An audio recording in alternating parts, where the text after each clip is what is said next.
Hello, boys and girls. Welcome to today's video. In today's video, if you were maybe feeling a little bit lonely because it is Valentine's Day, I'm here to bring you this video called Our Life. I have no idea what this game is about, but I thought it would be good for Valentine's Day. So we are just jumping right in.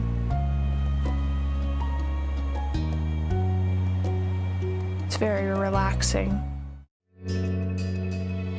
Okay, let's try to make the... I think you're up. Okay, first off. Oh.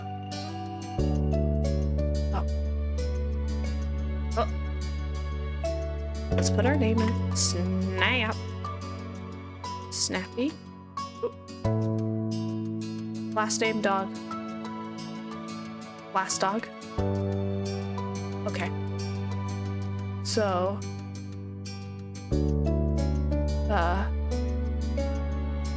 Let's go like this. Let's like. Well, let's just pale. Cute. Let's just be sleepy. Eye color. Green. Or no. Pink. Sick. Choppy. Curled. Flowy. Smooth. Choppy too. Plump. Back hair. Oh. What do you do? Long. Yeah, let's just look like a... Oh. I guess we'll go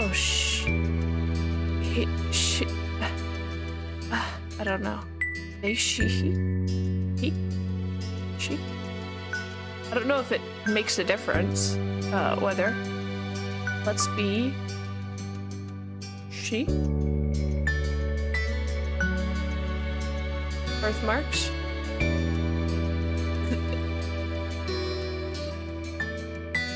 Is it? Oh, okay, I get it. Okay. Let's just have a sick... Is there an eye scar? Oh. That one's actually kind of sick. We're gonna have a huge scar. Oh, rosy cheeks, obviously. A little bit of freckles, of course. And... Sure. Yeah. I can't even see any of these, though. Let's do dresses. So, I don't know what any of these mean. Let's go dresses. Bracelets, necklaces, watch, hat. I actually love accessories, so all of them. Oh, done. Let's go. Summer in Sunset Bird was a special time of year. Your usual sleepy town began to bustle.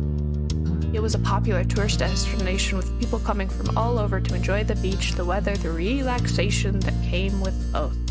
The smell of the ocean, crisp and salty, hung in the air, bringing 3 whole months of schoolless vacation with it. During the summer, your moms didn't like you to wander too far outside of your neighborhood, so you knew the area pretty well. That included the people. Families came and went from Sunset Bird, but mostly stayed and did what your mom called putting down roots. Okay? They built businesses, they got to know each other, and they definitely said hello to nice young kids who waved when passing their stores. Going for a walk around town mostly meant that the familiar, friendly residents waved or asked how your family was, or most often just said hello. Okay. So you didn't really get why they always said hi. They saw you every day, but you nodded back at them anyway. You ended up saying hi to a lot of different people since most of the tourists that came and went every summer were the same ones. You were too anxious to say hi back to most of the other residents that greeted you, but they all knew you well enough to expect that. I mean, that's just me, so yes. They still smiled at you anyway, and they made you feel a little bit more comfortable. Actually, smiling at me makes me feel really uncomfortable. But today, there was a man sitting on the curb outside of your house. He was sitting with his head in his hands, his whole body slumped over, and wondered if he was even a real person or a statue that had magically sprung up from the ground. And I wondered. I was like, he wondered that? He's on drugs. Whoever or whatever he was, you had never seen him before. One thing about knowing everyone in Sunset Bird was that people who you didn't recognize really stood out. It was rare for tourists to venture into the residential district, as your moms call it. Oh, my moms. Like I have two moms. I got it. I thought that was just a... nothing.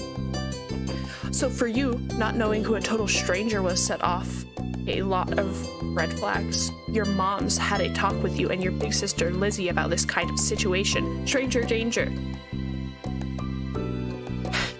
You hadn't exactly been listening, and at the time you think it'd be okay to talk to new people. They mentioned that some people aren't good to talk to, but other types of people can help you even if you don't know them. You remember that it's okay to run away if you feel uncomfortable. You don't have to worry about being polite then. I think I hadn't exactly been listening would exactly what would have happened. But you weren't sure about this man yet. Still, you felt a bit scared knowing he was blocking the way to your front door. But you were pretty interested. You wanted to know more about what was going on, whether he was nice or not. You didn't want to be bothered. No, I'm interested. You slowed down. Your eyes remained fixed on the man. There was a split second where your eyes met, and you knew he was aware he wasn't alone on the street anymore. Hey! And then I hide. I go, ah! And then I go, ah! He goes, oh, hey, I didn't see you there. I go, ah! Ah! You raised your eyebrows at the shout. Did he want something? Is that why he was here? The man stood up and started to make his way towards you. Ah! Not wanting to seem too approachable, you folded your arms and stared. Still unsure about him, but willing to be friendly, you offered the stranger a smile. Your whole body was frozen in place as he approached.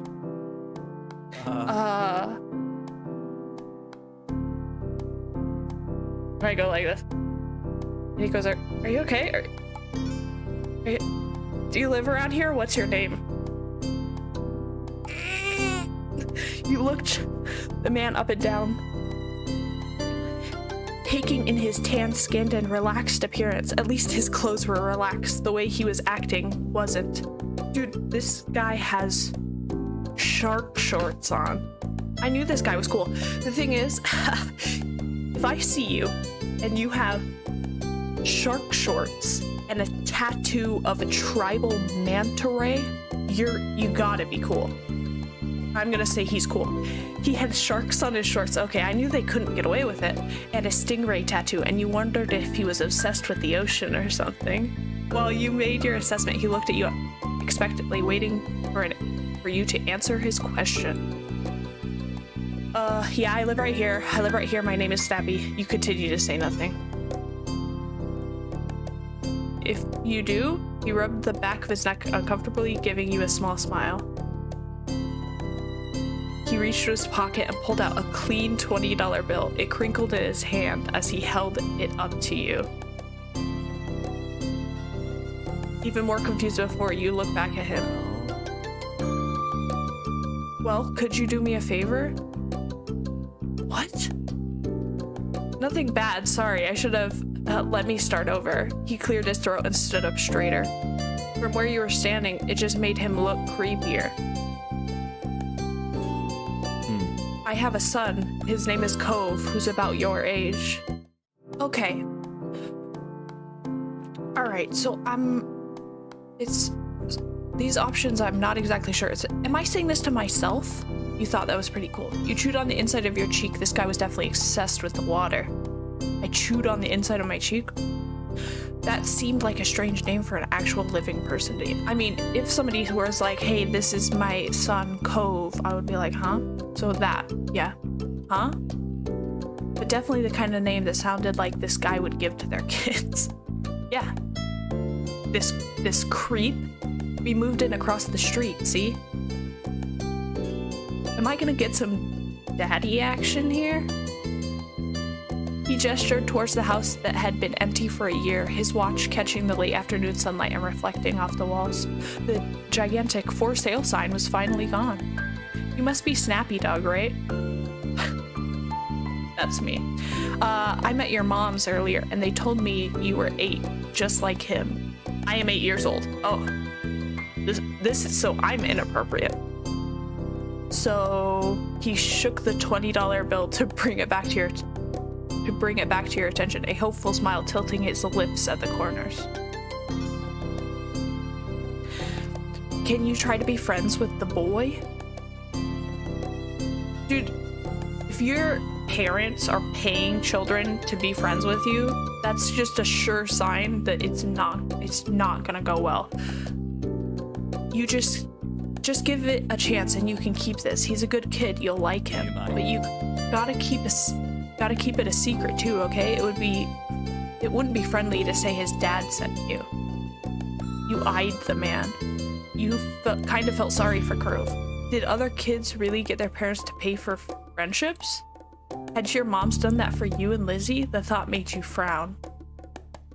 Am I a loser too? What'd you say? Want to make a deal? You took the bill. You didn't want the money. You ran away. Well, I'm opportunistic, as it's called, so yeah, I'll take the money. You plucked the bill right from his outstretched hand, grinning at the thought that you could do with that much cash. This is my capital. Okay. All the sweets you could ever want. You could buy a ticket for the newest movie. There was a cute stuffed animal you seen in the store. It cost a few dollars to pick up a library card. With this, you could pay for yourself instead of having your moms do it. No, I'm for sure gonna make my moms pay for my library card. 100%. You weren't even sure yet. I mean, candy. I would buy $20 worth of penny candy. I'm 8 years old, so your tummy rumbled thinking about it.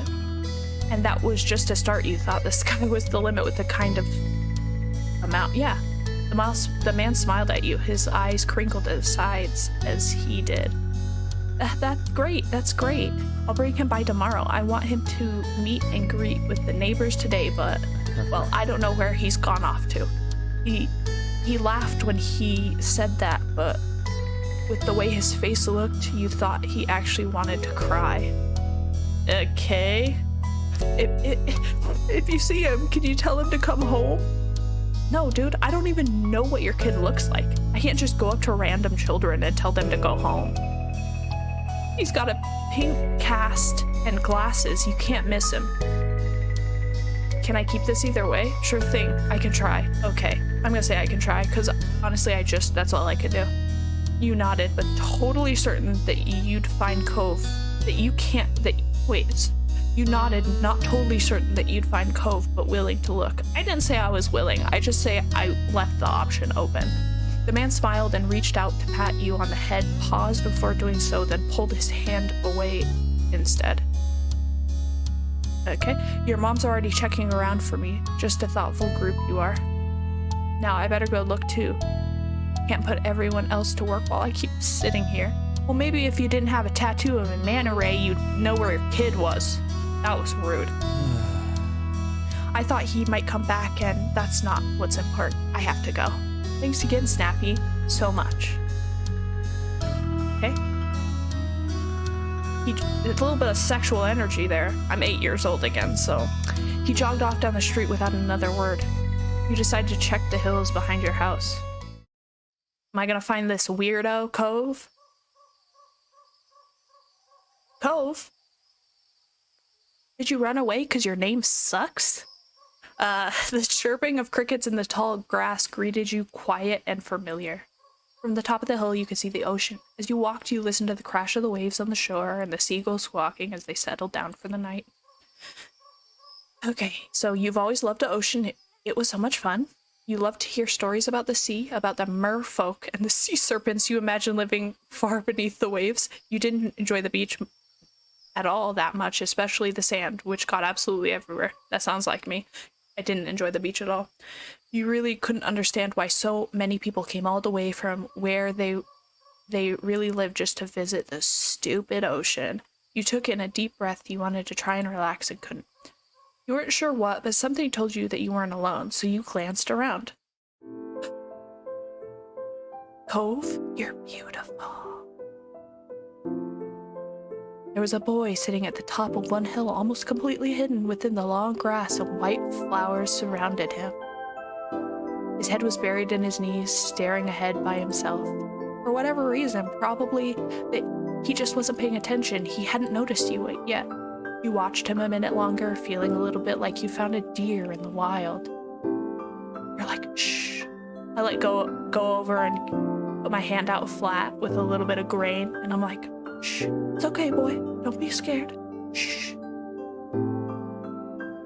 Though deer didn't have it. Huh? Was that a joke? It's terrible. Oh, deer didn't have green hair. Deer didn't have wavy eyebrows. Deer didn't have huge glasses. Deer didn't have pink casts. Deer didn't have sad frowns. I'm gonna just go with the obvious and say green hair, because I know for a fact that they don't. Or cast. I mean, they could have a cast. But this new boy did. This new boy did. You watched as it fluttered softly around his face in the breeze. After a few more seconds, you took a step forward, then another. Yeah, because you're staring at someone while they're sad. They're sad boy, and you're just like, whoa, that kid has green hair. And then he glanced your way. Oh, his aquamarine eyes reflected the light of the moon. You stopped, raised a hand to acknowledge him and show you weren't scary. Yeah, I'm 8. I don't think any 8-year-old is scary, even to another 8-year-old. Hi, hey, space cadet, are you lost? Hey, space cadet. I just kind of want to be a dick. With a start, he jumped to his feet, his hands balling into fists at his side. Whoa, whoa, tiger, killer, relax. He didn't say anything, just stared at you in a strange way. He'd been crying. There were traces of tears on his cheeks and his knees, soaking the hems of his shorts. Jesus, that's a lot of crying, and his eyes were still shining with a few more. You'd obviously caught him off guard. His pink cast seemed to glow in the twilight, though when he caught you staring at it, he hid his arm behind his back. Something the man earlier had said stuck out to you. Cove? Eyes wide, he studied you. How do you know that? You touched the money in your pocket, feeling it crinkle beneath your fingertips. Lucky guess. No way, tell the truth. Okay, your dad told me who you were. Oh. Yeah, I know. Kinda lame. So is this your hill? Yeah, get off of it. He gestured with his uninjured arm to the patch of grass surrounding you, his face falling at the prospect. I can leave if it is. Yep. You can't own a hill. I'm just gonna You shook your head. While doing so, you also picked at a strand of lint on your leg. What a weird question to ask someone. Oh. He sat back down with a thump, resting his chin on his knees again.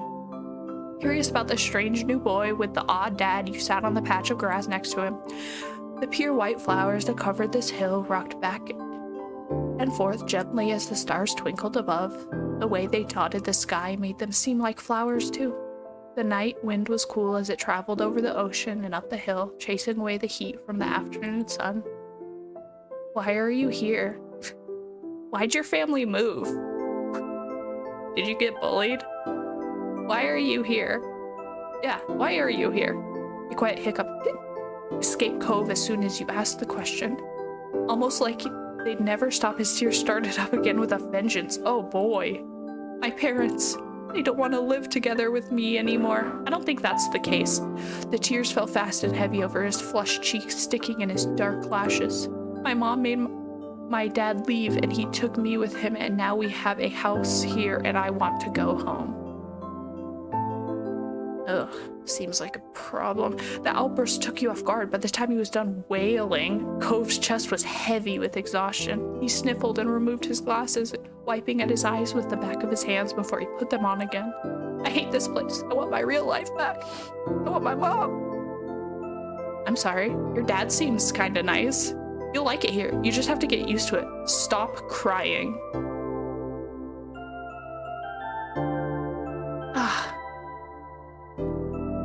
I'm gonna say your dad seems kind of nice. He slipped his hands underneath his glasses and pressed his fingers against his eyelids. Cove wound himself up again for another long crying fit. It must be hard for Cove living here without his mom, but at least he still had a parent who cared about him.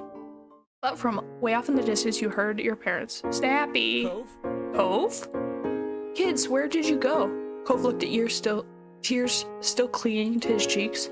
Don't tell them we're here. I don't want to go back to that house. I want to go home. Dude, I'm not a snitch. You can handle it. You have to go. Don't worry so much. Sorry, I have to. It'll be okay. Don't worry so much. Don't worry so much. Sure, maybe it's weird and you're not gonna like it, but your dad's right there too, right? Yeah. So you're not really all by yourself, even if it feels like it. You just gotta tell him how you feel. It's not a crush. You shot him a grin and pushed yourself to your feet. He can't do anything if you don't make him hear you, right? Slowly, Cove stood up with you, still looking a little reluctant. His dad's voice rang out again. Cove, can you hear me? He looked toward the sound of his dad's voice, silent, then turned away while rubbing his not bandaged arm. Sorry, I still don't want to go. You called out yourself. You waited with him silently. You tried to convince him. No, I'll wait here. Yeah, I get it. You do? Yeah, dude, I'm not a snitch. Parents suck.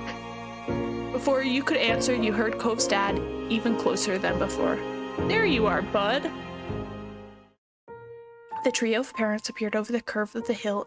Instantly, all their eyes landed on you and they rushed over. Are those my moms? Jesus Christ!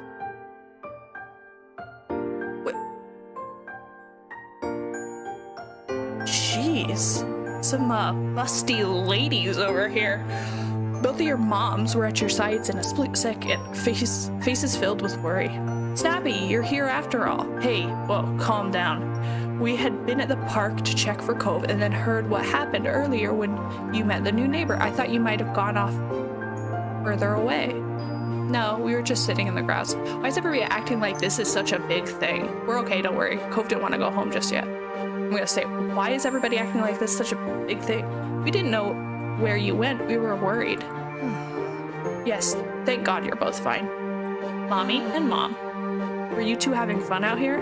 You looked over at Cove, who was wiggling against his dad's tight hug and pushing at his arms. You shrugged. Yes, I like him.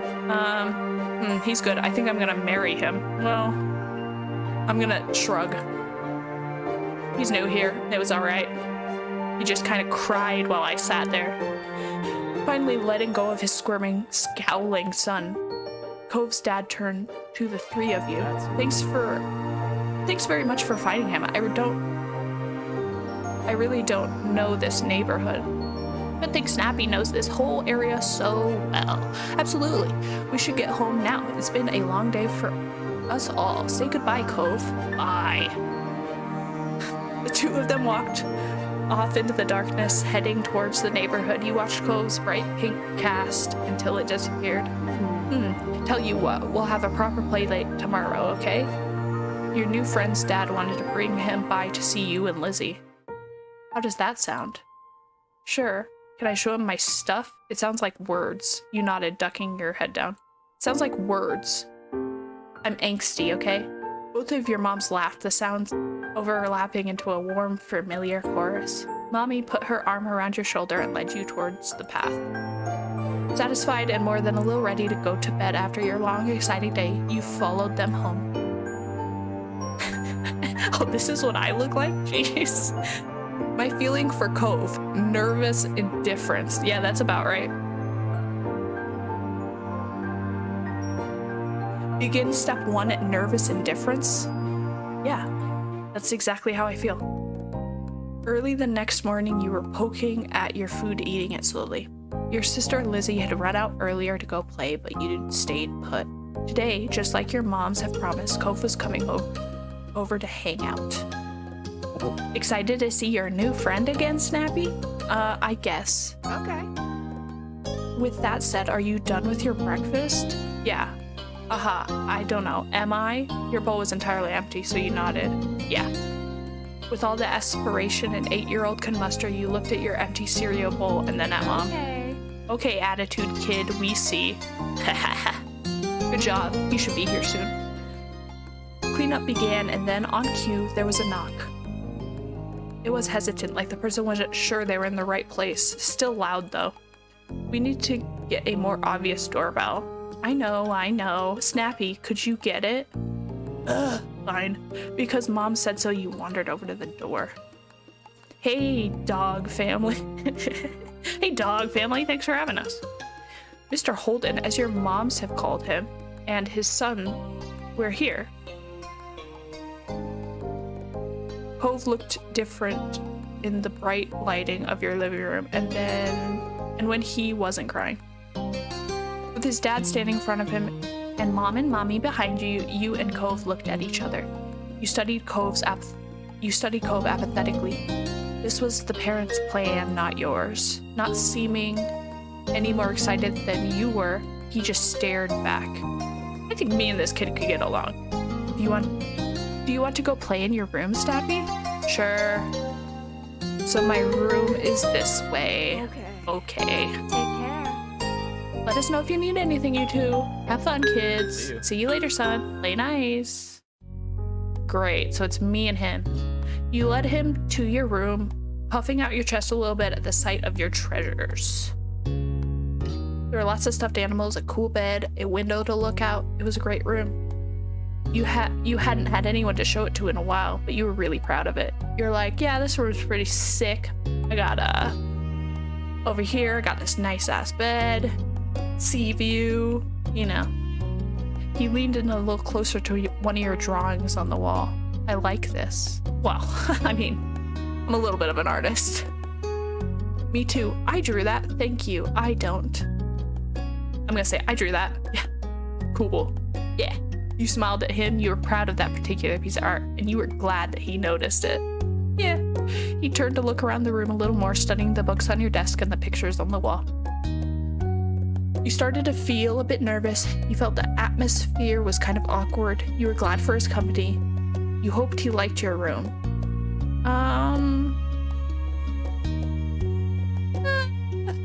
Let's say you were glad for the company. It was nice to have someone new to play with. Then his eyes landed on the tiny box of beach things you collected tucked away behind your door. He took a step towards it before hesitating and pointing at it instead. What's that? A hoard of stuff I found on the beach. You have any driftwood in there? Why, yes. I go, huh, driftwood connoisseur, huh? Let's see what I got. Dragging the box into the middle of the room, you and Cove flopped down next to it. Yeah. You gestured to the piece at the bottom still covered with specks of sand. Neat. This is a good collection. You got the sense from the tone of his voice that he wasn't just saying it to be nice or to be like Shiloh. He actually meant, I don't know what that means. Or to be like Shiloh, he actually meant it. Shiloh is coming over.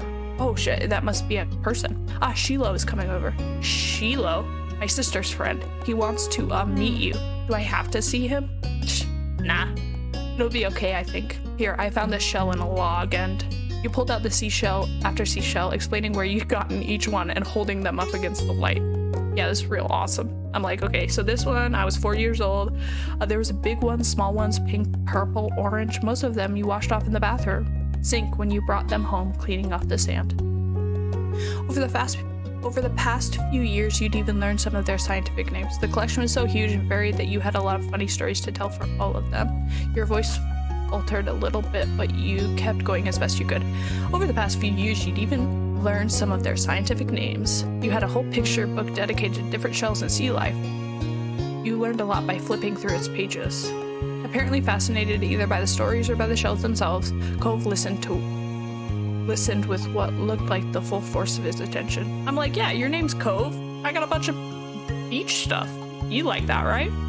It was a new experience to be the center of such dedicated focus, even if it was only directed at the shells. Kids, come down to the living room. You could tell the idea was making him unhappy, but Mommy wasn't giving you much of a chance to hang around. Yeah, dude, I don't wanna. Cove hadn't been like this meeting you. You guessed it was because he thinks you found each other by accident, not that a parent made it happen. Yeah, for sure. I completely agree with this kid. Mr. Holden must be right that telling Cove his dad was part of that would be a bad idea. Yeah, for sure. Before you knew it, you'd both been escorted downstairs and deposited in the living room ready for Shiloh's visit. The two of you sat side by side on the floor of your home's entryway. I brought the box of shells. I want to keep looking at them. Great. Okay, but be careful. You should have asked. Okay, but be careful. I will. Okay.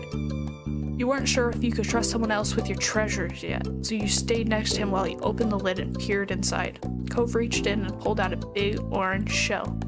Oh? Like he hadn't spoken aloud, he turned to you and held it up, his eyes shining. I think this one is the best of them. That's my favorite too. I like a different one. I can show it to you. You could take it. Cove looked at you in surprise, his eyes going wide. Really? Sure, you like it a lot, right? Uh-huh, but I don't want to take it from you.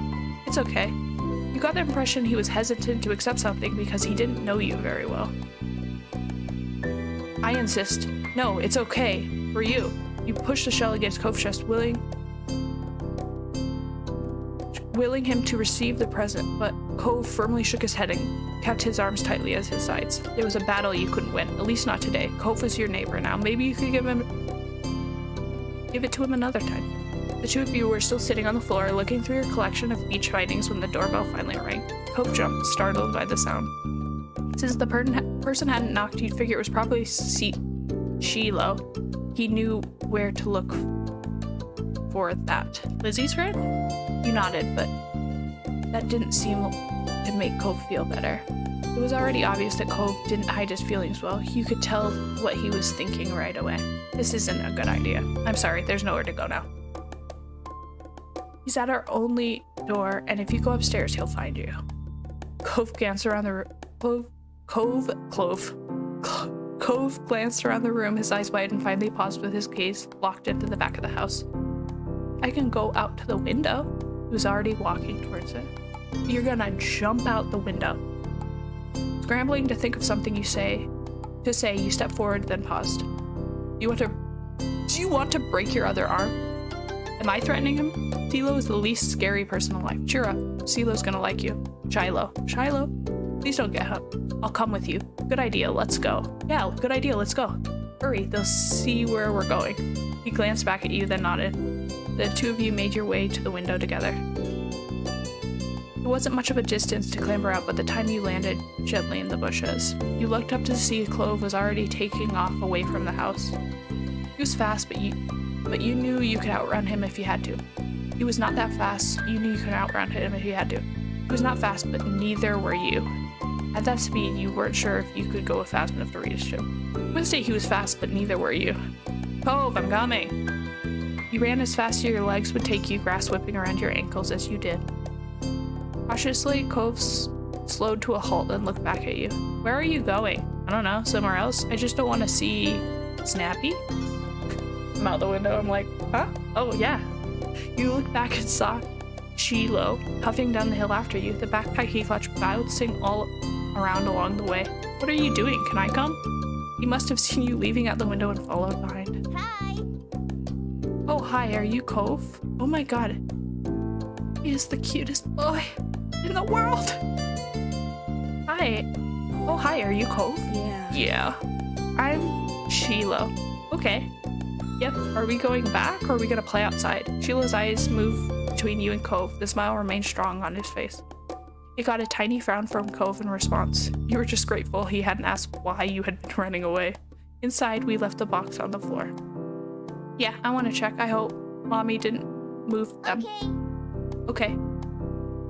With Shiloh trailing behind you and Cove headed back towards the house.